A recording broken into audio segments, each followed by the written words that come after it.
ministração é tudo para a glória de Deus. Eu até ontem, meio-dia, eu tinha uma ministração, estava com uma palavra, mas eu dei uma paradinha para lavar meu carro. E na hora que eu disse assim, não, vou higienizar meu carro, eu pedi para minha filha fazer algo, e naquela hora, a atitude que ela tomou, Deus me deu essa mensagem. Deus falou comigo. E 1 Coríntios capítulo 10, versículo 31.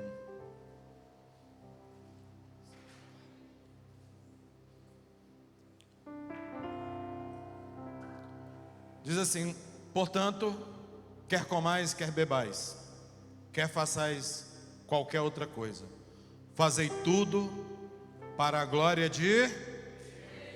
Fazei tudo para a glória de... Feche os seus olhos, curva a sua cabeça onde você está. Vamos tirar uma palavra de oração nesse momento. Papai, em nome do Senhor Jesus, nós nos humilhamos a Ti essa manhã. Nós nos despimos, Senhor, de todas as condecorações, de toda a glória desse mundo.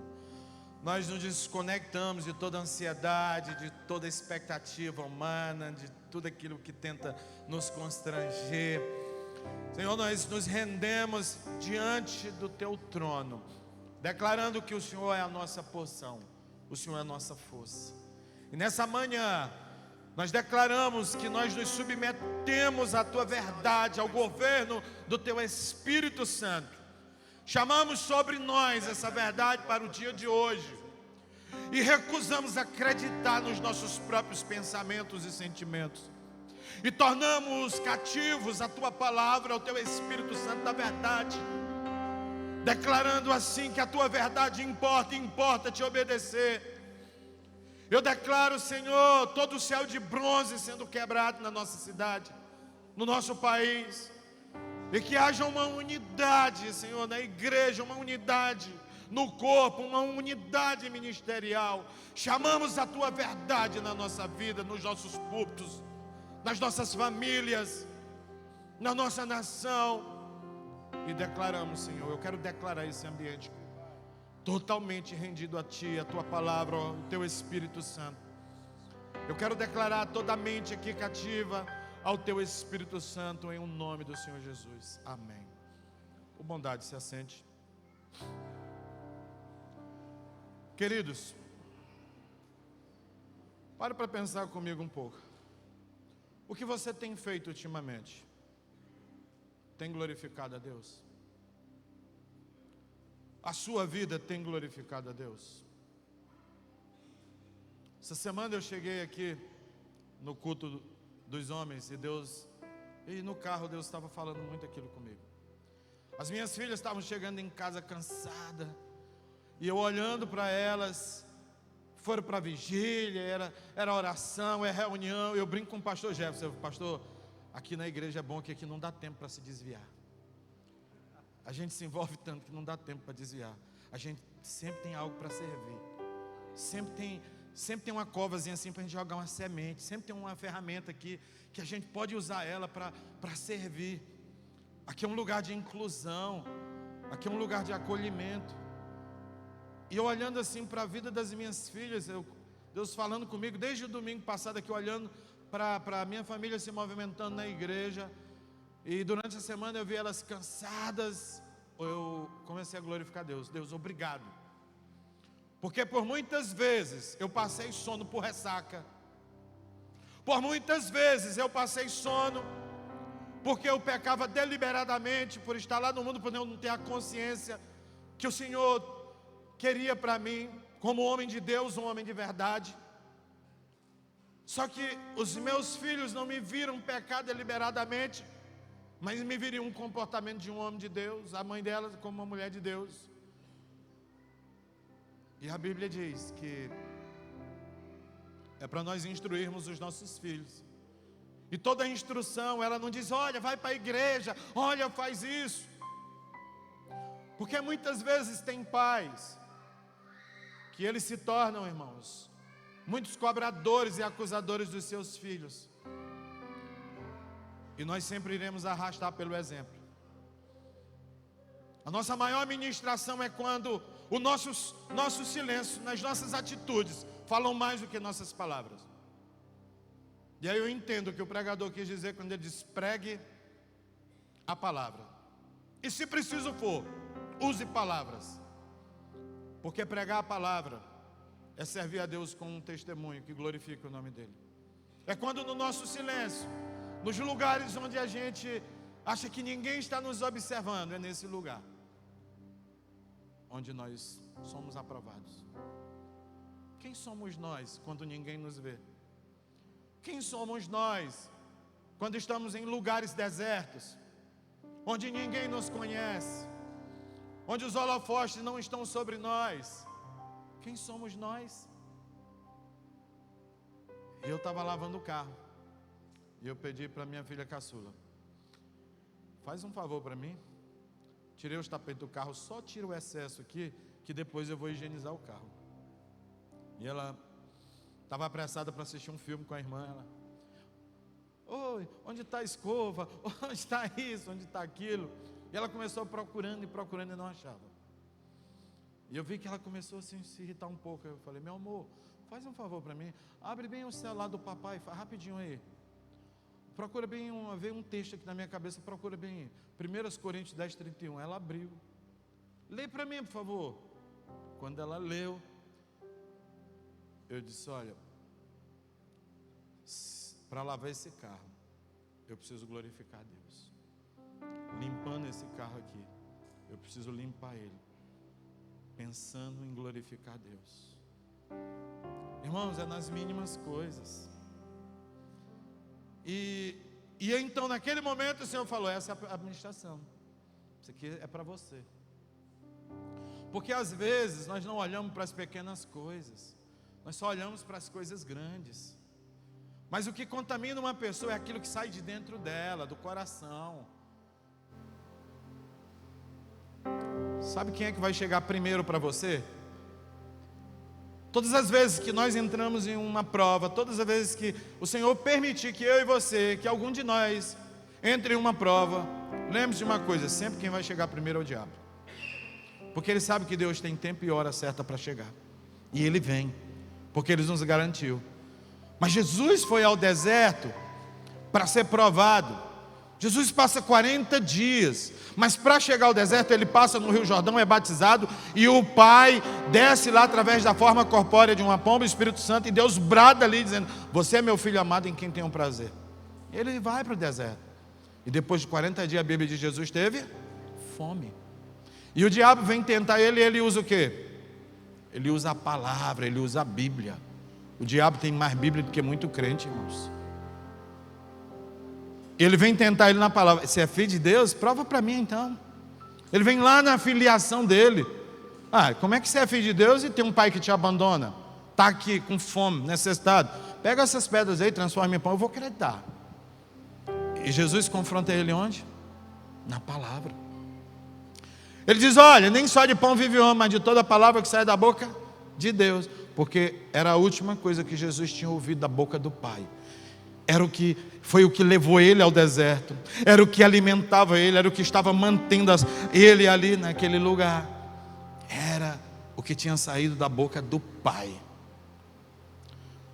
E o apóstolo Paulo fala que a nossa luta não é contra carne nem contra sangue, são contra os dominadores, são contra hostes celestiais, são contra potestades, principados, seres que têm a capacidade de enganar até os mais escolhidos. Só que se os mais escolhidos, nenê, não vigiar, eles podem cair. Porque às vezes a gente quer dar crédito ou acusar as pessoas dizendo que a causa de algo ter dado errado é alguém que me fez algo. Queridos, creia no que eu vou lhe falar. Muitas pessoas que estão descendo a sepultura, estão morrendo, estão indo para o inferno, ou que irão, eu não acredito que elas estão indo para lá nem por causa dos seus pecados, mas porque não aceitou a graça que lhe foi dada, porque rejeitou a graça que lhe foi dada. Isso é um fato, isso é uma verdade. Pois não existe pecado, não existe uma situação que Deus não possa perdoar. Mas tem pessoas que elas não querem a graça. Tem pessoas que não querem se submeter. E aqui nesse texto, aqui no capítulo inteiro, o apóstolo Paulo está instruindo a igreja a elas olharem para Deus com gratidão. Um dia minha filha Petrusca, ela falou assim: pai, eu não me sinto pronta, eu acho que eu tenho que me preparar mais. Tem horas ali que eu sei que eu tenho que entregar mais. Eu disse: pois desça mais. Porque no dia que você achar que está pronta para subir no altar, desça. Você não está pronta para subir. Você tem que descer. Queridos, púlpito não é lugar de amigo de pastor, é lugar de amigo de Deus. Tem muita gente que quer usar púlpito como plataforma. Tem muita gente que quer usar a base da igreja para se promover, para massagear o seu ego, para trazer holofote sobre si. E púlpito é um lugar de gente que se consagra ao Senhor. É lugar de pessoas que não importa como eles chegaram aqui, mas como eles se posicionaram aqui. Tem muita gente que eles até estão numa casa, mas eles não estão na causa dela. O evangelho da cruz é um evangelho que transforma. Mas muita gente romantiza muito a cruz. Tem muita gente que acha que a cruz é um lugar de permanência. E Jesus mostrou que a cruz é um lugar de passagem. É um lugar onde as nossas humilhações, as nossas vergonhas são expostas. É um lugar onde nós precisamos reconhecer a nossa humanidade, reconhecer o nosso pecado, mas é ali um lugar de transição para os lugares de autoridade. Foi a cruz que deu toda a autoridade e poder para resgatar o homem da queda e do pecado onde estava. Mas muita gente, irmãos, não tem gratidão. A Bíblia diz que dentro dessa guerra o diabo ele faz o quê? Ele quer enganar as pessoas. Para quê? Para que vendo não vejam, para que ouvindo não entendam, para que a palavra da verdade ela fique meio embaçada aos seus olhos. Tem gente que conhece a verdade, sabe a verdade, mas não cumpre a verdade. A verdade é imutável. A verdade é um estilo de vida. Jesus, quando falava, ele dizia: em verdade e em verdade vos digo. Em verdade. O estilo de vida de um homem e de uma mulher de Deus é baseado na palavra, é na verdade, né? E a verdade, ela sempre prevalecerá. Mas muitas pessoas acham que a verdade está morta. Muitas pessoas estão achando que a verdade, ela está quieta, não está se importando com o que está acontecendo. Mas a igreja de Cristo, ela é triunfante, queridos. Cristo pregou um reino em que ele convidava súditos para reinar. Mas seus súditos têm que representar o seu reino. E a Bíblia diz, o apóstolo Paulo, ele leva a compreensão dizendo assim: olha, nós fomos transportados do império das trevas para o reino da luz, para o reino. E o escritor lá, João, lá em Apocalipse, no primeiro capítulo, o versículo 5, ele diz: olha, foi pela parte de Jesus Cristo, a fiel testemunha, o primogênito dos príncipes dos mortos, aquele que te amou e em seu sangue nos resgatou dos nossos pecados e nos constituiu como herdeiro de Pai, do seu Pai, sacerdote do seu Deus para todo sempre. Essa é a verdade da cruz, é a redenção dos nossos pecados. Mas quantas pessoas hoje têm agradecido por aquilo que Cristo tem feito? Quantas pessoas hoje têm sido gratas pela saúde que tem? Quantas pessoas hoje abrem a sua boca para murmurar dia e noite? A frequência dessas pessoas adoecem os outros. Quando nós chegamos em um lugar que tem uma pessoa que murmura, o ambiente fecha, irmãos. O céu de bronze toma de conta daquilo ali. O ambiente fica pesado. Pois a palavra abençoar significa abençoar. É um som que ele vai trazendo paz, calmaria. Tem pessoas que estão em angústia, estão precisando da palavra da verdade. Quantos agentes secretos do reino de Deus tem por aí? E pessoas precisando de uma palavra de conforto. Quantas pessoas têm deixado de falar do evangelho que salva, que transforma, que cura? Sua vida está glorificando a Deus com o estilo de vida que você tem hoje? Você tem glorificado a Deus como você está se movendo hoje? Você, pai, você tem glorificado a Deus como o seu comportamento com os seus filhos? Você, marido, tem glorificado a Deus da forma como você trata a sua esposa? Você, esposa, glorifica a Deus com a forma como você honra o seu marido? É uma boa reflexão, pois em tudo nós temos que glorificar a Deus. No churrasquinho, qual o assunto que está rolando no churrasco? Glorifica a Deus? Contamina a minha alma? Entende? O apóstolo Paulo diz, olha, tudo me é lícito, mas nem tudo me convém. Posso todas as coisas, mas não me deixarei ser levado por elas. Quantas pessoas têm deixado de ser uma influência do reino e têm sido influenciados? Quantas pessoas têm perdido a referência de homem e mulher de Deus? Têm se dobrado, têm se curvado. A Bíblia se refere a 3 jovens, chamados Misael, Ananias e Azarias, que receberam nomes lá na Babilônia como Sadraque, Mesaque e Abednego. E esses jovens, de todas as formas, foram provados, mas em tudo, eles não se submeteram às manipulações, aos métodos de manipulações que haviam ali para corromper os jovens que temiam a Deus e todas as pessoas, a tal ponto de que a forma como eles adoravam a Deus foi denunciada e eles foram lançados em uma fornalha de fogo. E o que me chama mais atenção é que ele diz, ó rei, fica tu sabendo, que ainda que você nos jogue na fornalha de fogo, ainda que o nosso Deus não venha aqui nos socorrer, mesmo assim, nós não te curvaremos a esses deuses, a tua estátua, nem as serviremos, nem nos prostraremos. A palavra de um homem e de uma mulher de Deus, ela nem que tenha prejuízo, irmãos, a gente tem que garantir ela. Pois Paulo aqui ele está ensinando a igreja de Corinto sobre a liberdade cristã e seus limites. Tem gente que não tem limite, e limites é para nos proteger.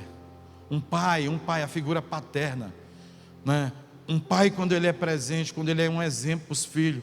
Um pai quando ele é provedor, quando ele é protetor, quando ele impõe limites, ele traz segurança para os filhos, ele traz segurança para o lar. Por quê? Um pai quando ele é presente, ele indica direção, né? Vocação de propósito, vocação da profissão, aquilo que você vai ser, o seu ser, exercer ministerial. Um pai quando ele impõe limites, sim, não, a Bíblia diz que seja o seu sim, sim, não, não, e o que passar disso tem procedência de onde? Do inimigo. Porque limites é como a gente vai fazer essa avaliação, né? Nos padrões morais, nas escolhas morais. Olha, eu não vou andar com fulano, porque essa pessoa mente muito. Essa pessoa está envolvida com coisas erradas. Se eu me envolver com ela, eu posso sofrer consequências ou tomar as mesmas atitudes. Eu não estou dizendo que ninguém tem que se afastar de ninguém. Eu estou dizendo que nós é que temos que ser a influência do reino de Deus. Nós é que temos que ser a resposta do reino de Deus. Um pai que impõe limites, ele traz senso de proteção, segurança na vida dos filhos.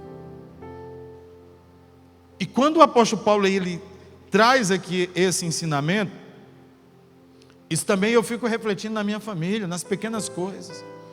Quantas coisas eu olho, irmãos, às vezes a gente não dá tanta importância, né? Você, né? Contribui com aquilo dentro da sua casa, né? Lava um prato. Lavar prato para você é um castigo? Lavar louça para você é um castigo? Glorifique a Deus, irmão. Glorifique a Deus. Ah, eu tenho que limpar a casa, eu tenho que passar vassoura, eu tenho que passar pano. Glorifique a Deus. Eu tenho que colocar o lixo fora. Glorifique a Deus. eu tenho essa função aqui, glorifique a Deus. Eu lembro que o meu pai, ontem a Valentina falou isso, eu lembrei do meu pai. Às vezes tinha coisas que meu pai pedia para que eu fizesse. E eu não sei se vocês conhecem aquele personagem de um cachorrinho, um desenho de um cachorro, chamava o Mudley, que ele ficava... E o meu pai às vezes falava coisa, eu ia fazer, eu ia igual aquele cachorrinho.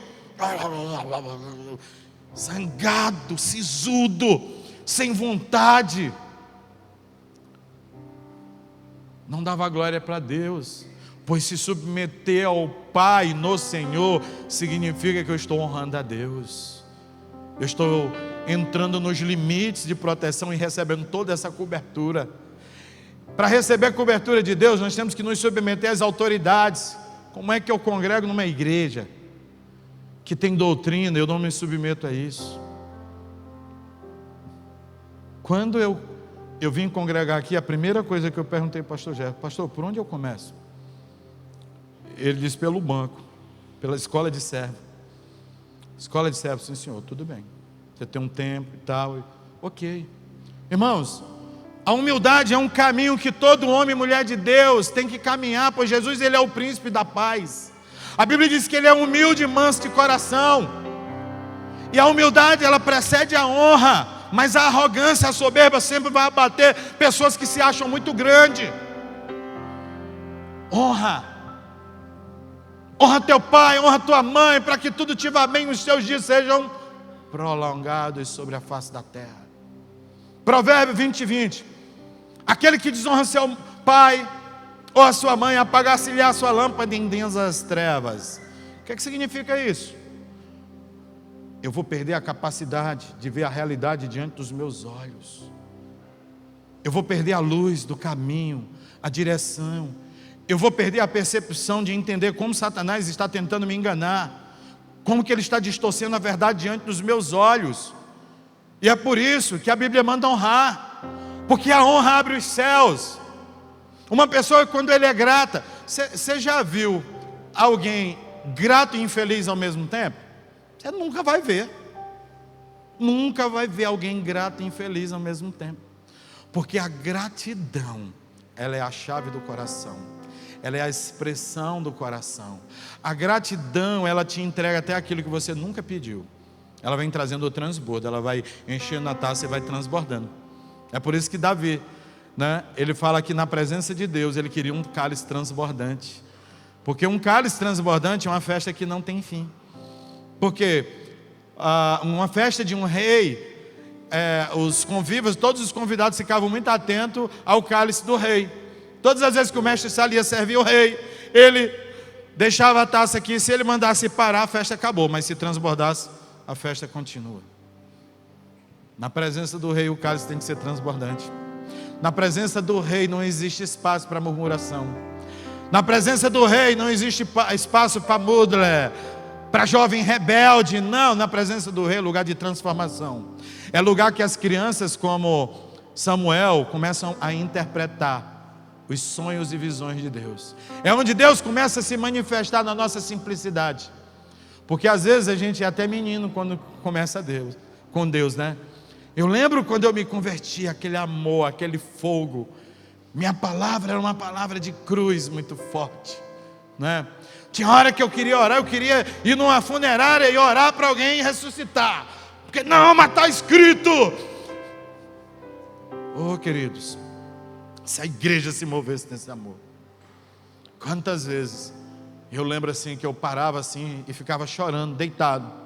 E tinha um hino do Zé de Paulo, não sei se tu conhece aquele hino, que bem antigão, ele fala: assim como a noite espera pelo dia, assim como as ondas esperam pelo mar, assim como as nuvens esperam pelo vento, com mais ansiedade eu estou a te esperar. Te espero chorando, te espero, mestre querido. Estou me curvando ante o peso na cruz. quantas vezes eu me dobrei. Primeiro amor, Deus, mata esse cafajeste que está dentro de mim. Me ajuda a matar esse orgulhoso dentro de mim. Estou te esperando. Quantas vezes meus 15 minutos se transformaram em horas. Quantas vezes meu prazer pela presença de Deus foram tomadas por choro, por vozes. Quantas vezes eu provei de coisas que nada, nenhum prazer nesse mundo poderia preencher. Os sentimentos, aquele momento. Quantas vezes eu fui marcado por Deus. Quantas vezes eu comecei a ver, a sonhar, a acessar coisas de Deus que jamais eu pensei que eu poderia acessar. Os céus começam a se abrir quando o mundo começa a se fechar dentro de nós. Quando a verdade de Deus acha um lugar no nosso coração. Quando o Espírito Santo começa a governar. A gente diz: Deus, mata. Essa essência é ruim. Tem muita erva daninha dentro de mim. Mas, irmãos, se você é perfeito demais, seu evangelho pode não salvar ninguém. Se o evangelho que você prega não salva a sua casa, vai salvar quem? Se o evangelho que eu prego hoje não tem poder na vida da minha esposa, na vida das minhas filhas, vai ter poder na vida de quem? Se eu, como pai, como marido, como irmão, como filho, não glorifico a Deus, eu vou glorificar a quem? Olha, essa verdade ela não muda. Minta para a sua mente, ela vai mentir para você. Pois a cauterização da vida das pessoas é por uma mente adoecida, obstinada a fazer o que é errado. Quantas pessoas acham que Deus está magoado com elas, está ressentida por seus muitos pecados e muitas transgressões. Muitas pessoas olham para Deus e veem um velho, barbudo, rancoroso, que sentencia as pessoas ao inferno. Eu quero dizer que quem tem ego é o homem, irmãos. Deus, ele não tem ego. Ele é Pai de misericórdia. E as misericórdias dele se renovam todos os dias. Deus não nos vê como o homem nos vê. Às vezes o homem faz muito julgamento acerca de nós, mas Deus não.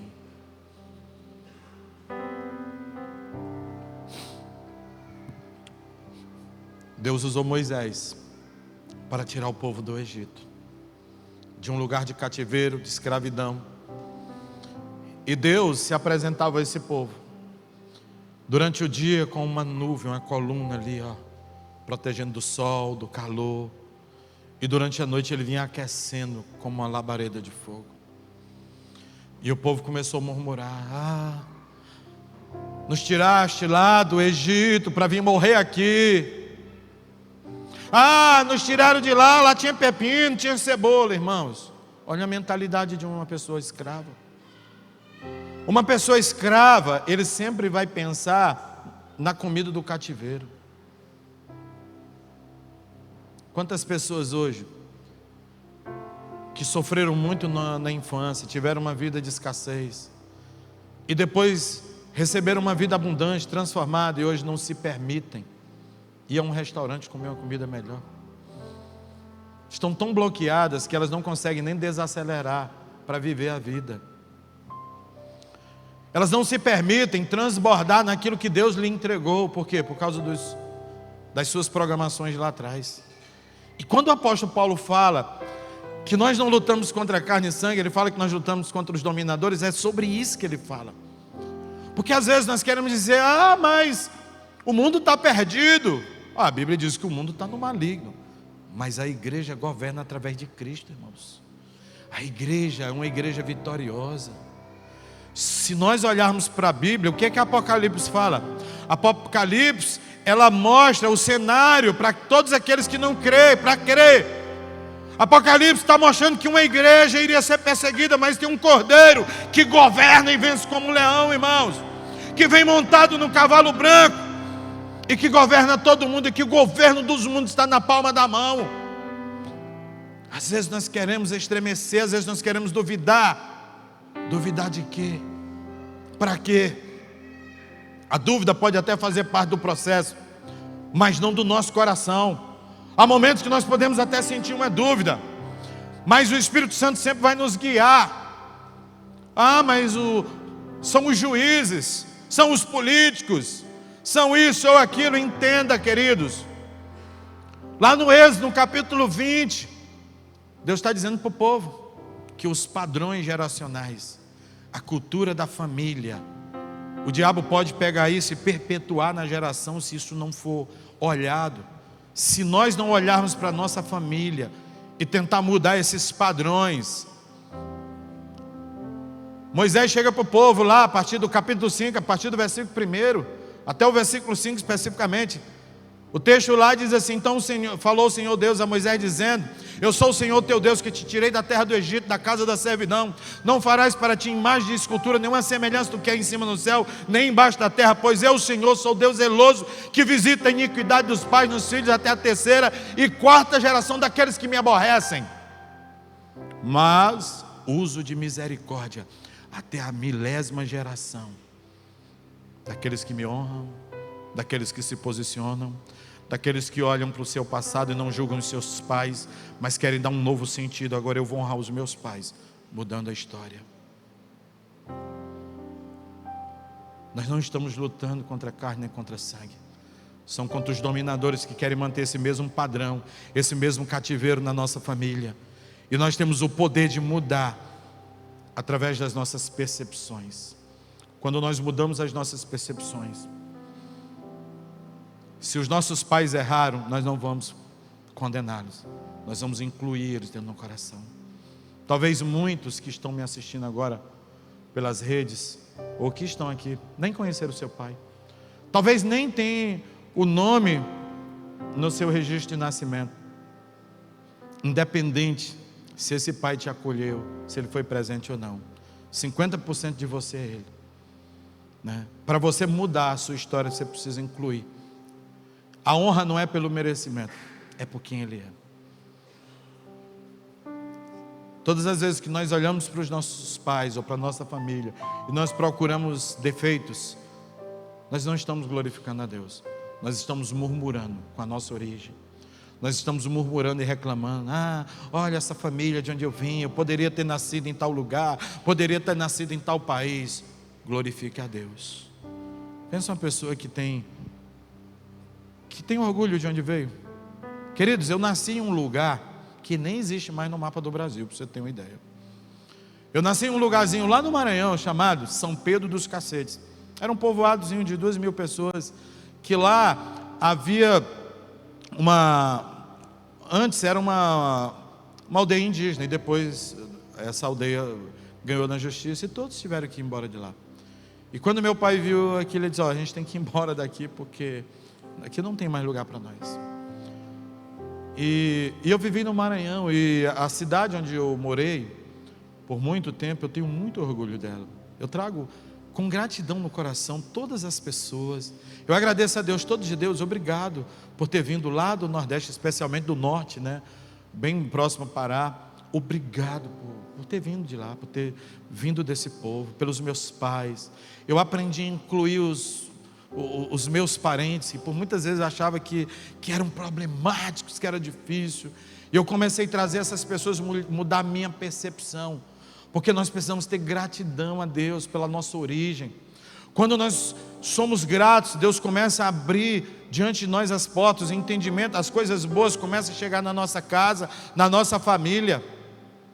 E quando Deus leva Moisés para tirar o povo começa a murmurar, e Deus está ali, manda maná, diz: olha, você precisa confiar em mim, você não precisa guardar alimento para amanhã, todo dia pela manhã eu vou mandar. Final da tarde mandava codorna, olha só, povo abençoado, comia pão fresco de manhã e codorna à tarde. E o povo murmurava, irmão, reclamava. Mas esse povo que reclamou, que murmurou, não entrou na terra que mana leite e mel. Não entrou, por quê? Porque a murmuração fecha as portas. Eu vou pregar para ganhar holofotes, para mostrar uma palavra para impressionar as pessoas, ou eu vou ministrar baseado no coração de Deus, a necessidade que as pessoas têm. Eu vou louvar para mostrar uma performance, ou eu vou louvar para trazer os céus, para quebrar os céus de bronze, para que o ambiente tenha espaço para o Cordeiro vir e receber a adoração, ou eu vou receber essa glória. Queridos, seja no estacionamento, seja na cantina, seja servindo no monte ou em qualquer outra posição, lembre-se, faça para a glória de Deus. Tem pessoas que não olham para isso, fazem as coisas de má vontade. Precisamos servir o corpo, sendo dedo, orelha, pé, joelho, sabendo que em tudo nós temos uma serventia, e que o justo Senhor, Ele vai trazer a recompensa. Esse povo bebia da rocha, mas eles não reconheciam. E eu quero aqui destacar algumas frases aqui dentro desse capítulo que eu li, em que o apóstolo Paulo fala algo muito importante, né? Ele fala assim, versículo 4, versículo 2, ele diz assim: em Moisés todos eles foram batizados na nuvem e no mar, todos comeram do mesmo alimento espiritual e beberam da mesma bebida espiritual, pois bebiam da rocha espiritual que os acompanhava. Essa rocha era Cristo. Paulo é enfático em dizer que a água que o povo bebia lá na rocha era Cristo. Esse povo não discerniu. Moisés ainda bateu na rocha. Você entende por que muitas vezes, irmãos, tem gente que está fazendo a coisa certa, mas ele faz de maneira errada, né? E ele foi advertido por Deus. Contudo, Deus não se agradou da maioria deles, por isso os seus corpos ficaram espalhados no deserto. Versículo 5 do capítulo 10 de 1 Coríntios. Essas coisas ocorreram como exemplo para nós, para que não cobicemos coisas más. Ele não está dizendo que você não tem que cobiçar o que é bom, ele está dizendo que você não pode cobiçar coisas más. E é por isso que Tiago diz assim: pede e não recebe, porque pede mal, pede para o seu prazer, não glorifica a Deus. E ele diz: não sejamos idólatras, como alguns deles foram, conforme está escrito: o povo se sentou para comer e beber, levantou-se para entregar-se à farra. Não pratiquem imoralidade sexual, como alguns deles fizeram, e em um só dia morreram 23.000. Tampouco devemos pôr Cristo à prova, como alguns deles fizeram e foram mortos por serpente. Nós precisamos discernir o corpo. Se o que eu faço, eu não faço para glorificar a Deus, eu preciso mudar os meus conceitos, eu preciso buscar discernimento. Então, o que Deus está te chamando para fazer hoje? Comece a colocar diante de Deus a forma como você serve, né? Se você está em um lugar, se submeta a essa autoridade, porque somente, né, manipuladores conseguem, né, distorcer a verdade, mas a verdade ela não fica oculta por muito tempo, ela tem hora para chegar. Seja no trabalho, quantas pessoas não honram os seus patrões? E é uma das coisas que a Bíblia está dizendo, né? Sirva ao seu Senhor, sirva ao seu patrão como no Senhor, principalmente quando ele não estiver no recinto, né? Anda lá e vem, deixa eu mudar a minha caixa aqui, né? O cara vem quebrando o pau com a mulher dentro do carro, brigando com os filhos. Quando chega um quarteirão da igreja, ele muda a caixa. Pode ser, irmão. Fariseu, irmãos. Capítulo 23 de Mateus, Jesus fala sobre ensinamento. Ele diz assim: na cadeira de Moisés se sentaram escribas e fariseus. Ele está falando de ensino. Fazei tudo o que eles dizem, mas não façais nada do que fazem, pois atam fardo pesado ao pescoço das pessoas, não são capazes de mover o dedo mindinho para cobrir. Como o mosquito engole camelo, não glorifica a Deus. São um mau exemplo. Estou finalizando, queridos. Então, quer saber de uma coisa? Quantas vezes eu desonrei as pessoas? Olha, 10 horas, 10h30 eu estava chegando lá. Estou chegando. Queridos, que desonra. Que desonra. Eu já era pastor, eu levei uma bronca. Deus usou uma irmã para me curar. Só chegava atrasado, era uma marca. O pastor marcou para 7 horas, 10 horas ele chega. Diante de Deus, irmãos. Não tenho vergonha de falar não, que isso foi uma verdade, né? Foi um ensinamento para mim. Se você marcou algo com alguém, honre com aquela pessoa com aquele horário. É uma desonra você marcar com uma pessoa e não cumprir horário. Estou chegando aqui. Estou chegando onde, irmãos? Está 5 km, 30 minutos atrasado, ainda diz estou chegando. Observe que isso é uma frequência de mentira. Quando você sai atrasado, um carro fecha o trânsito, tem um acidente, sempre tem alguma coisa para te amarrar ainda mais. Sempre tem alguma coisa. Se você não é bom de horário, comece a observar que tem uma bagunça muito grande na sua vida. Você está desonrando a Deus. Pois quem não se ligar no horário do arrebatamento vai ficar. Vai ficar. Porque o arrebatamento tem dia e hora, a trombeta vai soar. E só quem está de olho no relógio vai subir, irmão. A gente tem que honrar a palavra de Deus. Então, olha só, ser pontual é uma delas. Trabalhar com excelência. Ô querido, vou trabalhar em uma indústria de bolo aqui. É fácil de qualquer jeito. Tem tempo de batida de bolo? Tem um ingrediente da medida certa? Não, eu já aprendi aqui, eu já sei a quantidade. Mas não tem uma medida. Eu preciso obedecer isso aqui, eu preciso ter excelência naquilo que faço. Amados, em tudo que a gente fizer, Deus ele tem que estar presente. Eu tenho que dar o melhor, como se fosse para o Senhor, para que as pessoas tenham satisfação e elas glorificam a Deus. Se você é um pipoqueiro, venda a melhor pipoca da cidade. As pessoas têm que sair lá da... Como que é perto da Itaipu ali? Vila C?